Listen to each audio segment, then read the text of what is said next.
Ma question s'adresse au ministre des Affaires étrangères. Des tensions existent dans de nombreux pays comme la Colombie ou la Palestine, qui sont le théâtre de violences préoccupantes.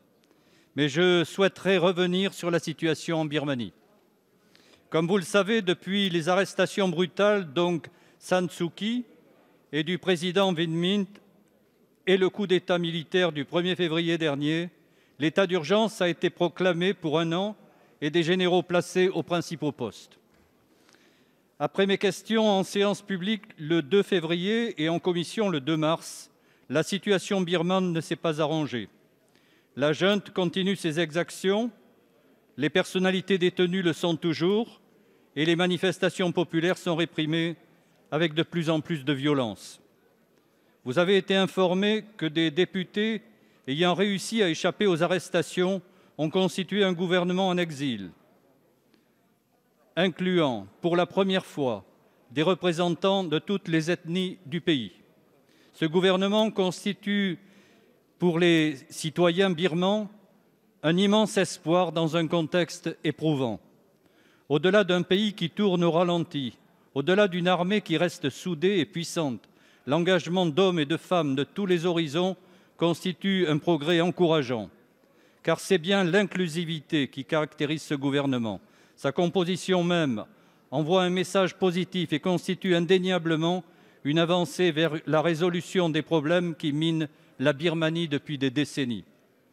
Face au blocage systématique de toutes les initiatives des Nations unies, du fait du veto russe et chinois, quelles actions complémentaires notre diplomatie et celle de l'Europe envisage-t-elle?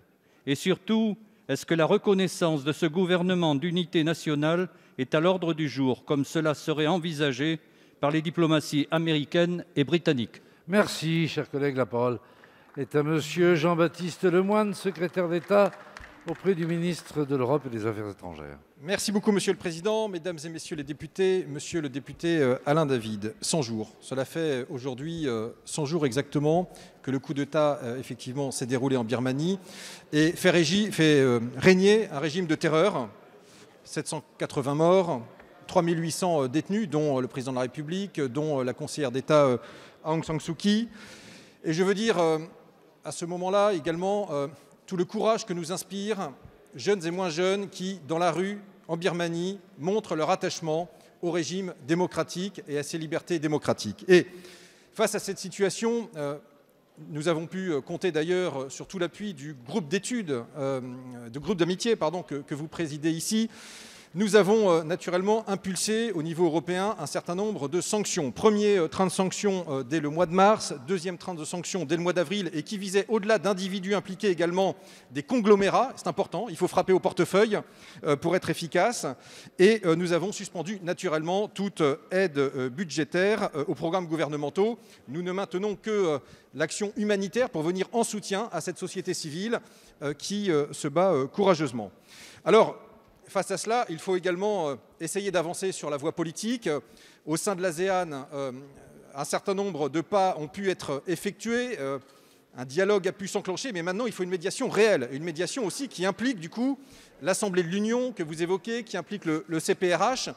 Et si le compte n'y est pas de ce point de vue-là, si les discussions ne progressent pas, eh bien, nous ne resterons pas inertes, nous continuerons. À ce moment-là, nous mettrons à l'étude un troisième train de mesures de sanctions. Et je crois qu'il ne faut pas s'interdire de regarder également les préférences commerciales, parce qu'à un moment, trop c'est trop, et il est besoin de couper effectivement les vivres à ce régime.